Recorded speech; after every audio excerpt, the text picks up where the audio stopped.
qu'ils n'ont pas de visage. Hein? Et comme souvent d'ailleurs, en rêve, on voit des scènes, etc., mais on n'imagine pas son propre visage dans le rêve. Hein? On est comme témoin du rêve, mais on n'a pas de visage, nous non plus, dans un rêve. Alors, Quirico, qui fait souvent comme ça, donne une impression de comme si on peignait un rêve, hein, a reconstitué assez souvent cette impression-là en ayant recours aux mannequins. Certains de ces mannequins, d'ailleurs, sont faits simplement avec des assemblages tout à fait hétéroclites, comme dans l'Ange juif, où on n'a que des instruments à dessin, si on veut, d'architecte. Le seul élément organique là-dedans, il est peut-être un peu difficile à voir au premier abord, mais c'est un œil énorme qui est derrière. Vous savez que les psychanalystes anglophones font toujours une référence entre I, moi, et I, œil. Malheureusement, évidemment, ça ne fonctionne qu'en anglais, ça. Mais disons, dans le cas de Quirico, cet assemblage hétéroclite, cette espèce de mannequin fait de pièces rapportées, enfin, se rattacherait davantage aussi à cette idée de collage mental, enfin, que j'ai évoqué à propos des surréalistes. Alors, parfois aussi, les mannequins arrivent à suggérer, j'allais dire, presque des situations pathétiques. Enfin, ils ont l'air vraiment des personnages de grandes tragédies gréco-romaines.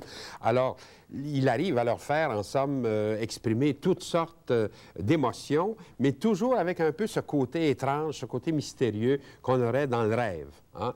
Et finalement, peut-être un point important aussi à souligner chez Quirico, qui était un grand admirateur des peintres de la Renaissance, en particulier de Piero della Francesca d'Uccello, c'est toute l'utilisation qu'il fait de la perspective, en somme, dans ses tableaux.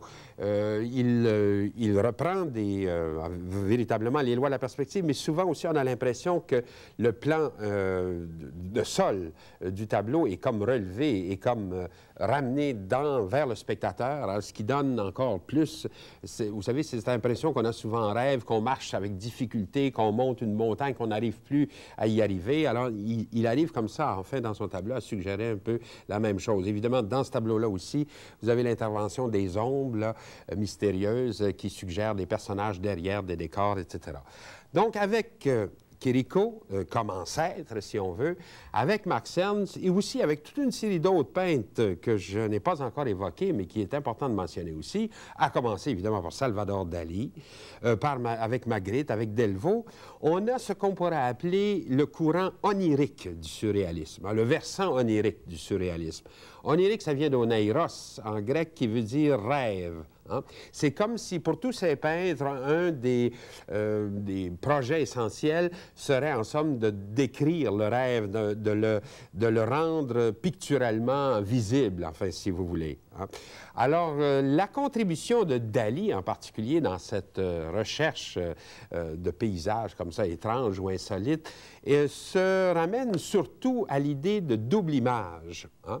La double image, vous savez, c'est quelque chose pour lequel vous êtes forcément assez familier, j'imagine. C'est que c'est ces images qu'on peut lire de deux façons, enfin, dont on pourrait faire deux lectures, jamais simultanées, mais successives.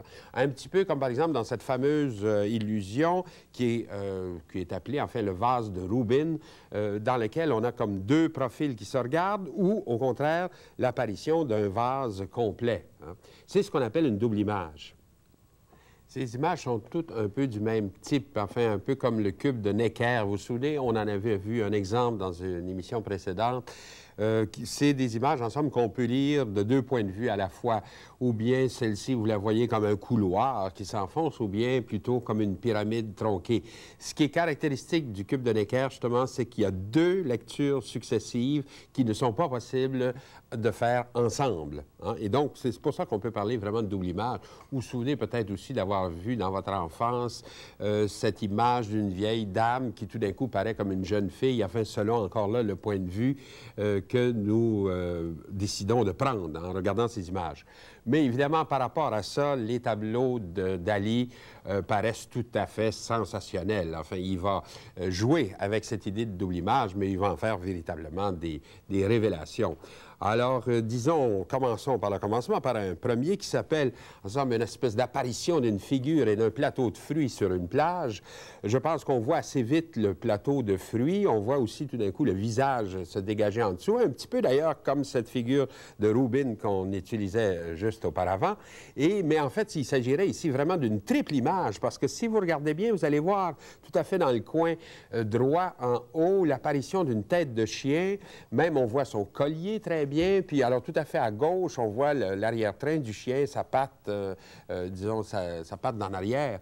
Et là, donc, on arrive à lire 3 images dans le même tableau, enfin. Donc, un visage, un plateau de fruits et finalement un chien qui se confond avec le paysage qui est derrière lui.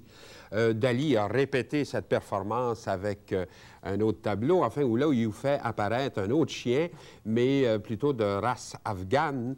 On le voit, il est mêlé comme dans les nuages, si vous voulez, mais je pense qu'on le voit assez bien, enfin, avec tous ses poils au vent, comme ça. Et on retrouve, évidemment, le plateau de fruits, le visage aussi. Les yeux sont faits, si vous remarquez, par 2 petits personnages qui sont assis sur le sol à ce moment-là, enfin, dans ce paysage. Hein. Alors là aussi, Dali joue vraiment avec toutes les possibilités de cette technique, enfin. Et on pourrait dire qu'il jette de cette façon-là aussi une espèce de suspicion sur la structure même du monde, parce que si tout peut changer, si ce qui était donné d'abord comme un plateau de fruits devient ensuite un visage, bien, tout est possible. Enfin, on peut passer d'une lecture à l'autre. C'est ce qu'il a appelé, lui, cette paranoïa critique, c'est-à-dire cette attitude de réinterprétation des données visuelles en autre chose, enfin, qui serait véritablement, en somme, sa contribution au surréalisme. Un autre exemple aussi qui est très célèbre, enfin, qui fait apparaître, c'est comme une espèce de marché d'esclaves, si on veut, mais qui fait apparaître tout d'un coup très bien, je pense, au centre là, de l'image, le buste de Voltaire. Le buste de Voltaire d'après Houdon, hein, qui est très connu. Je pense qu'on ne peut pas ne pas le voir, en fait, cette espèce de figure blanche souriante. Mais si vous remarquez, les 2 yeux de Voltaire sont faits par les têtes de 2 personnages en costume hollandais, enfin, qui sont présentés là. Hein? Alors, donc, d'ailleurs, dans Dali, on trouverait autant d'exemples de double image qu'on veut. Évidemment, toute la production de Dali ne se réduit pas à ça. Il est arrivé parfois qu'il ait fait, enfin, je dirais, des tableaux plus profonds, un peu moins simplement juste une espèce de tour de cirque. Et le tableau peut-être le plus célèbre, qui est dans toutes les mémoires, j'en ai une reproduction ici près de moi, c'est ce fameux tableau qui s'intitule « Persistance de la mémoire ». Hein? C'est un tableau qui est conservé au Musée d'art moderne de New York. Il est en réalité minuscule. Hein? Là, évidemment, on reproduit comme ça sur une grande dimension, c'est très surprenant. C'est un tableau qui est à peu près grand comme ça, hein, qui est tout petit. Et alors, quelle est l'idée de ce tableau, ces fameuses montres molles? Bien, les montres molles, vous voyez, c'est un peu des êtres contradictoires. C'est-à-dire qu'une montre, c'est donné véritablement comme solide, mais si elle devient comme ça un peu, Dali les compare à des filets de sol. Hein? Alors, la montre molle qui est devenue un filet de sol, c'est la montre qui est devenue aussi la nourriture des requins, explique Dali. Et le requin qui détruit, c'est un symbole du temps. Hein? Et c'est un peu pour la même raison aussi que vous avez sur le boîtier qui est ici en bas, toutes sortes d'insectes aussi. Alors, les insectes aussi qui grignotent, qui détruisent peu à peu les choses, c'est un peu aussi comme un symbole du temps. Hein? Alors là, d'une certaine façon, Dali réfléchit sur le sens plus profond, enfin, d'une symbolique à partir d'éléments comme ça. D'ailleurs, si vous remarquez, au centre de la composition, vous avez un visage d'un rêveur. En fait, c'est quelqu'un qui est endormi. Et parce que, précisément, le domaine du rêve, c'est celui où on verrait, justement, tous ces symboles réalisés. Et d'ailleurs, aussi, dans les rêves, vous savez, on vit souvent, enfin, des paysages de son enfance. Et Dali en a cité un, enfin, dans Persistance de la mémoire, tout à fait dans le coin à droite, en haut, la côte qu'on voit, là, près de la mer, c'est la côte de Figueras, c'est-à-dire l'endroit où il est né, etc. Alors, il a voulu aussi faire, donc, cette allusion à l'enfance. Hein? Alors, donc, Dali n'est pas simplement un faiseur de double image, c'est quelqu'un aussi qui était capable d'une inspiration un peu plus profonde.